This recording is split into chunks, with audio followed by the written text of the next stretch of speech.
Ever walk into a room and you can just feel it? Like the self-importance is so thick you could cut it with a knife. Oh, tell me about it. It's like that everywhere these days, isn't it? Seriously, though. And it gets me thinking about this whole idea of self-righteousness. Like, how do we even begin to deal with it, you know? It's a tricky one for sure. But actually, that's what we're diving into today, right? Self-righteousness. And Oh, get this, we're looking at it through the lens of the Bible. you got it. The Bible might seem like an odd place to go looking for answers about something so, I don't know, human. But trust me, folks, this stuff is timeless. Absolutely. These ancient texts are packed with insights into human nature. We're talking about teachings that emphasize humility, recognizing a power greater than ourselves, and yet they're full of stories about people getting tripped up by this whole self-righteousness thing. Exactly. So let's jump right in. What does the Bible actually say about self-righteousness? Like, give us the Spark Notes version. All right, so there's this super interesting parable in the Gospel of Luke chapter 18. It's about a Pharisee, basically a super religious guy, and a tax collector. Now, tax collectors back then, not exactly known for their upstanding morals. Yeah, not exactly winning any popularity contests. Right. So this Pharisee, he's in the temple praying, but he's basically bragging about all the good things he's done, all the rules he follows, how much better he is than everyone else, including this poor tax collector. Oh, I can see it now. He's practically strutting around that temple like he owns the place. Pretty much. Meanwhile, the tax collector, he's standing way in the back, head down, totally aware of his flaws. He's not even trying to justify himself, just humbly asking for mercy. Wow, what a contrast, right? You've got Mr. Holier than thou on one side and this humble dude on the other. So who does the story say finds favor? Well, that's the thing. It's the tax collector. Yeah. The guy who acknowledges his imperfections, his need for something greater than himself.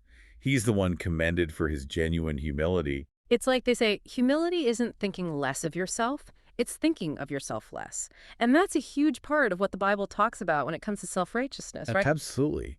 And it's not just about actions either. It's the why behind them. Remember Matthew 6:1-4. It's all about doing things for the right reasons, not just to be seen and admired by others. Yeah, the whole don't be a hypocrite thing. Easier said than done, though, am I right? 100%. Yeah. It's easy to get caught up in doing things for show to prove how good we are.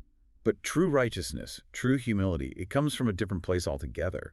It comes from a place of genuine love and compassion, not a desire to be praised.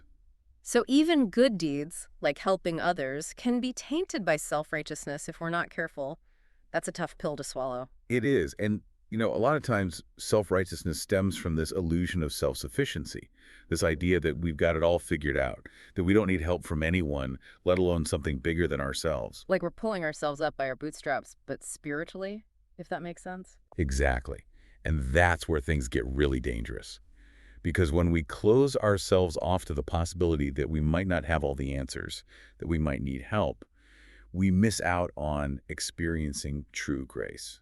There's that word again, grace. It seems to keep popping up in these discussions. Because it's kind of the opposite of self-righteousness, right?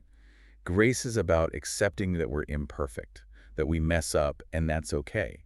It's about recognizing that we need something beyond ourselves to be truly whole. So how do we square that with all the talk about good deeds and righteousness in the Bible? Well, it's not about earning our way to righteousness. It's about recognizing that true righteousness, true goodness, comes from a place of humility. It's about aligning ourselves with something bigger than ourselves and letting that guide our actions. So it's less about checking off boxes and more about transforming our hearts, right? Yes, it's like in Isaiah 64:6, where it says that all our righteous acts are like filthy rags when our hearts aren't in the right place. Okay, filthy rags is a little harsh, don't you think? Maybe, but it gets the point across right.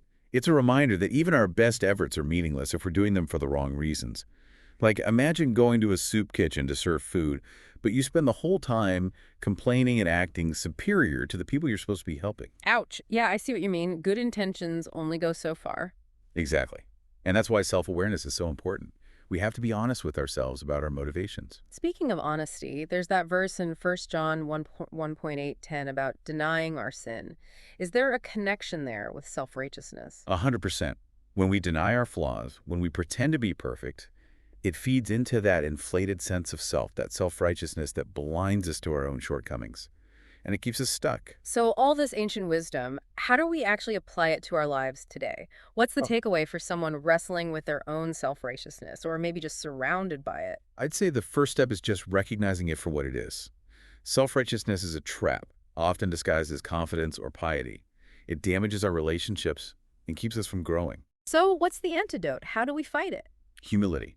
Recognizing our limitations, our need for grace, and something greater than ourselves. That's how we break free. It's funny, we often think about humility as this weak thing, but it actually takes a lot of strength to admit we don't have it all figured out. It does. It goes against our natural inclination to protect our egos. But the truth is, humility is the path to freedom, to deeper connections, to living a more fulfilling life. Makes you think, doesn't it? So, where does that leave us? Like, what's the one thing you want our listeners to remember from all of this? Remember what we read in James 4.6. God opposes the proud, but gives grace to the humble. Maybe that's the key. If we really want to experience genuine connection fulfillment, maybe choosing humility over pride is the way to go. What do you think? I think that's something worth pondering. And you know what? I think that's a perfect note to end on. Food for thought, everyone.